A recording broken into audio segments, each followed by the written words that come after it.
腐败之脑不但会主动攻击靠近自己的生物，还会将其变为疯狂的傀儡，保卫它的安全，是世间最邪恶的存在。而这样的腐脑，世间一共有4个啊，对，人精手 S 族一族一个。所以今天4族的任务啊非常简单，就是毁掉与自己种族对应的腐脑，赢得比赛的胜利啊。虽然看起来挺简单，但实际一点也不复杂。4族只需要拿下被寒冰恶魔占领的三角岛，然后攻占盘踞着骷髅法师的沙漠大陆，穿过火山，拥有恐怖的糖果大陆，最后拿下腐败之脑就行了。那么究竟是谁能率先毁灭腐脑，拿下比赛？各位观众开始下注，请选择你最看好的种族。比赛现在开始。要知道本上帝一向爱民如子，所以早就给4族准备好了航海科技啊！兽人不负众望，第一个造出运输船并登陆三角岛。我他妈来了！前期的话，这个寒冰法师还是很强的。精灵与人类也在尝试登陆三角岛，然后不出意外的失败了。看来登陆三角岛啊，还要从长计议。不如我们先来拉帮结派吧。虽然大家现在都被隔开，就算结盟也没有什么用啊，但至少能恶心敌人。人类与矮人一拍即合，18年人矮联盟成立。那这时精灵也要入盟，那兽人也表示将加入联盟，但是精灵申请的比兽人早，所以20年人精矮3族联盟成立。兽人又有顾虑了，但他依然心存幻想，小丑罢了。21年人精兽矮4族为了同一个目标共同组建的联盟，4族手拉着手，心连着心，共同奔赴美好的未来。世界形势一片大好，兽人甚至登陆了三角岛，并且成功建成，不愧是前期最强种族。但是好景不长，32年兽人突然要解散联盟，原因很简单，兽人都开始尝试登陆这个沙漠大陆了，而其他3族连三角岛都还没有搞定。跟这样的同志在一起，怎么能消灭腐脑呢？33年世界大团结联盟解散了，那矮人紧随其后，36年成功在三角岛建立了分城。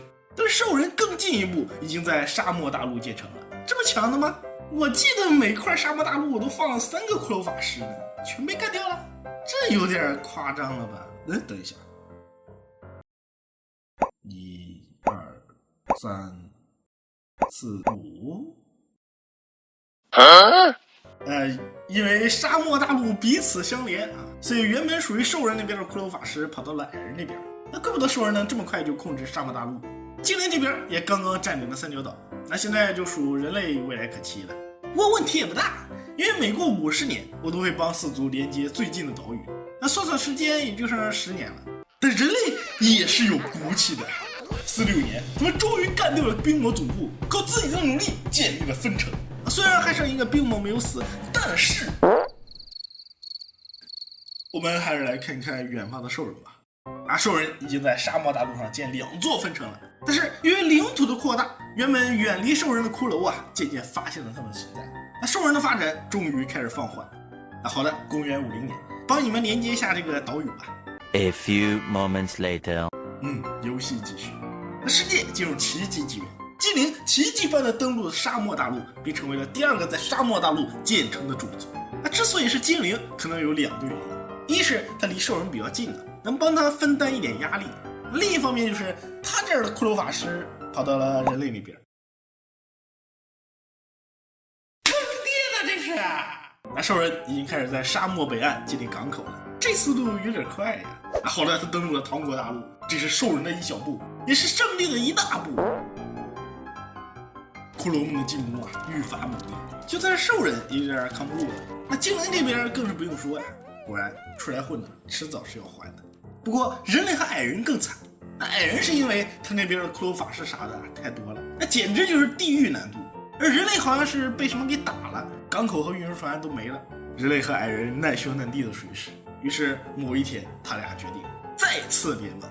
74年，魔鱼联盟成立，然后第2年，矮人便登陆了沙漠大陆。之所以能成功啊，除了矮人坚持不懈的努力以外，当然也离不开这个兽人的帮助。离兽人近是这样的，只需要抱紧大腿就行了。而我们人类选手需要考虑的就很多了。他未来可期。98年，矮人竟然超越兽人，登陆了唐国大陆，建立分城。现在他离胜利仅仅一步之遥。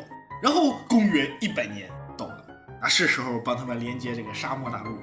但没想到的是这一连就坏事了。原本四族被高山和海洋隔开，想要进攻对方几乎是不可能的。但随着岛屿相连，四大帝国正式接壤，那么战争也就成为了可能。102年，兽人率先发难，宣战精灵，兵力是137比70，将近1倍的差距简直就是把精灵吊起来了。那不出意外的话，精灵要没了。那就在这时，人类代表魔域联盟宣战兽人，唇亡齿寒。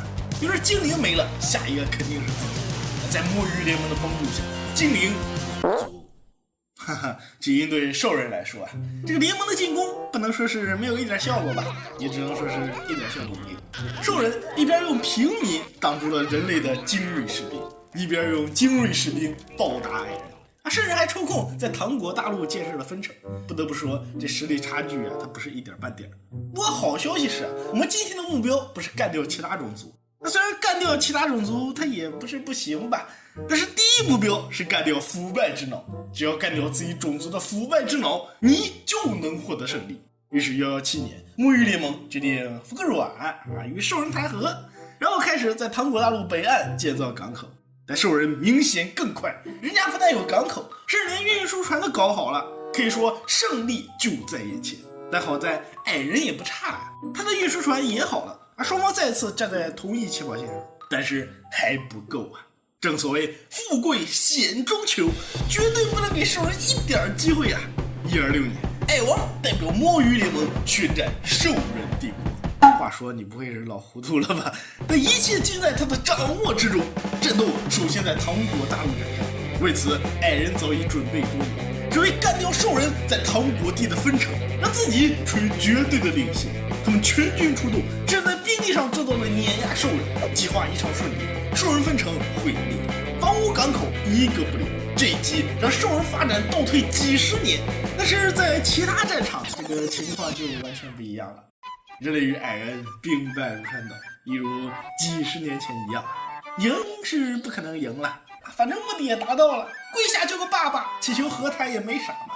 这令矮人没有想到的是，辛苦保住的唐国大陆分城竟然要分裂了！你他妈不是在开玩笑吧？140年，星火魔山之国独立，这下矮人亏大了。那破地方地处偏远，可是各种海洋山脉，想要收复极其困难。矮人有苦说不出可偏偏这时兽人和人类他有点坐不住了。你们不会是148年，人类代表魔域联盟宣战兽人帝国。好嘛，矮人悬着的心彻底死了。比敌人更可怕的是他妈猪队友更扯的是，虽然是人类宣战的兽人，但兽人只盯着矮人打。矮人帝国连战连败，终于在公元157年死了。但其实还好吧，毕竟矮人还有星火魔山之国，所以矮人也不算完全没有希望。而我们的始作俑者人类在162年与兽人谈和，然后人类与星火魔山之国结盟。由于早在150年之时，沙漠大陆与唐国大陆的通道已经打开所以现在大家可以轻易的前往这个唐国大陆建设分城那这种地震造成的这种毁灭不算只能是四族出手干掉了腐脑才算。那现在四族离腐脑已经很近了，我有预感游戏快要结束了。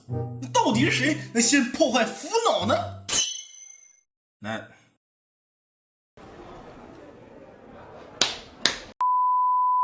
如果说别人是不撞南墙不回头的话，那人矮联盟就是非要在南墙上撞死。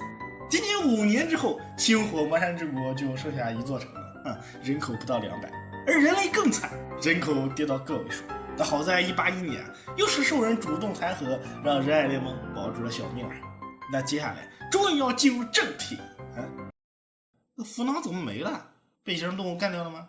先换一个再说那目前人矮联盟人口100多，兽人帝国人口400多。虽说人口差距有点大，但是毕竟是比赛谁先干掉自己的腐脑，所以人矮联盟还有机会。不是，今天腐脑怎么又没了？咋回事这是？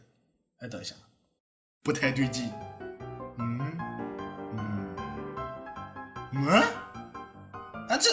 这矮人啥时候上去的？不过不用惊慌啊，很明显他已经陷入了疯狂。那现在不过是扶脑的爪牙罢了，他只会保护扶脑啊，绝对不会。不是，这不科学啊！他被扶脑控制了呀，被扶脑控制的人只会陷入疯狂，然后保护扶脑，他这啊！那么现在宣布这个比赛结果啊，在这位神奇的、意志坚定的、不懈努力的矮人的努力之下，精灵扶脑被毁，所以恭喜精灵获得了本场比赛的胜利，为精灵献上礼炮。你妈退钱！